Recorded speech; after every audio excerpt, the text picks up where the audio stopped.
Halo teman-teman, sekarang aku bersama Nabila sedang bertemu Ibu Hana selaku dosen mata kuliah perkembangan peserta didik. Nah, di sini kami akan mencari informasi terkait perkembangan dewasa awal dan dewasa madya. Bagaimana kelanjutannya? Mari kita let's go! Assalamualaikum Ibu Hana. Waalaikumsalam, Mbak Vicky. Sebelumnya, kami mau mengucapkan terima kasih kepada Ibu karena telah menyempatkan waktunya untuk kami wawancarai. Jadi, maksud kami datang ke sini ialah untuk menggali lebih dalam terkait perkembangan dewasa awal dan juga dewasa madya. Mungkin bisa langsung dimulai saja, Ibu. Boleh, Mbak, silahkan. Untuk yang pertama, mengenai perkembangan dewasa awal.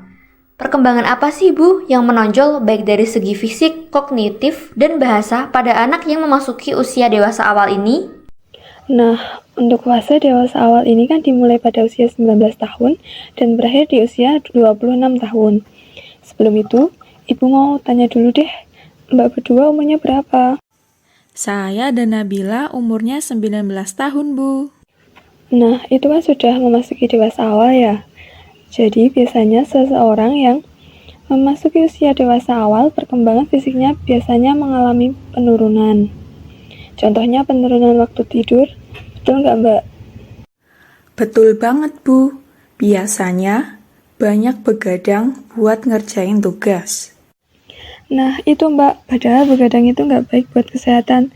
Terus penurunan performa fisik lainnya yaitu penurunan kekuatan otot-otot, berkurangnya tingkat metabolisme, kesulitan dalam makan karena ada gigi yang tanggal, dan sebagainya. Nah itu, Bu.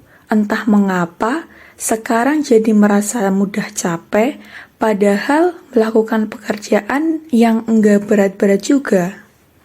Remaja jombo ya, Mbak. Terus, kalau untuk perkembangan kognitif, biasanya seseorang telah memasuki dua fase, yaitu tahap mencari prestasi dan tahap tanggung jawab.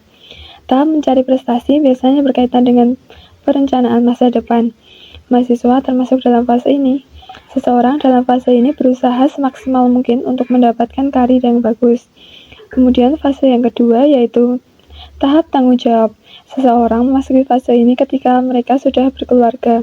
Misalnya seorang ayah dan akan bertanggung jawab untuk memenuhi kebutuhan keluarganya. Baik, Bu, kami paham. Lalu, terkait dengan perkembangan bahasa itu bagaimana ya, Bu? Nah, sekarang di masa dewasa awal ini, kosakata yang dimiliki semakin bertambah, jadi kemampuan berkomunikasinya semakin baik.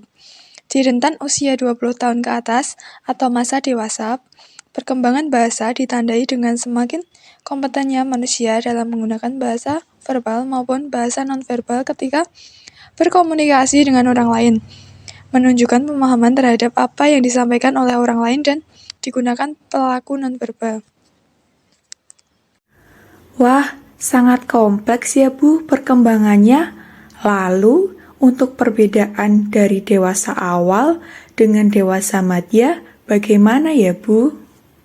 Untuk dewasa madya, usia berkisar antara 35 tahun sampai dengan 40 tahun. Nah, mungkin orang tua kalian usianya juga rentan segitu ya. Iya, Bu. Nah, Mbak Nabila, perubahan fisik apa yang nampak dari orang tua Mbak Nabila? Rambutnya sudah mulai beruban, Bu. Nah, itu termasuk salah satu perubahan fisik di masa dewasa madya.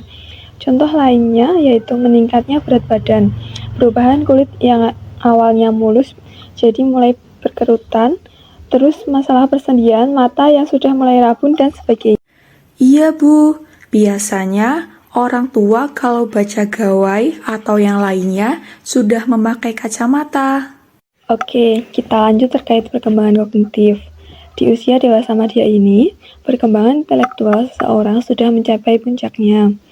Biasanya, seseorang dalam memecahkan masalahnya akan memikirkan terlebih dahulu secara teoritis. Lalu, dalam menyelesaikan masalahnya, mereka juga akan menggunakan beberapa penyelesaian dan diamati akibat apa yang ditemukan dari penyelesaian tersebut. Namun, terjadi penurunan kemampuan dalam mengingat dan berpikir. Lalu untuk perkembangan bahasa apakah sama dengan dewasa awal tadi, Bu? Tentu tidak, perkembangan bahasa pada dewasa madya ditandai dengan semakin matangnya seseorang dalam mengucapkan tutur kata dan semakin kompeten dalam menggunakan bahasa verbal maupun nonverbal dalam berkomunikasi. Ternyata sangat banyak ya Bu kalau sudah dijabarkan, padahal hanya 2 fase. Iya Mbak, sebenarnya sangat seru buat belajar ini di mata kuliah perkembangan peserta didik, karena bisa buat bekal nanti ketika kalian sudah menjadi pendidik. Iya Bu, kami mau mengucapkan banyak terima kasih kepada Ibu yang sudah mau mengobrol bersama kami. Terima kasih banyak ya, Bu. Kalau begitu, kami pamit dulu ya, Bu. Iya Mbak, sama-sama. Hati-hati ya, senang bisa mengobrol dengan kalian. Oke guys, sampai di sini perjalanan kami hari ini. See you next time, guys. Bye-bye.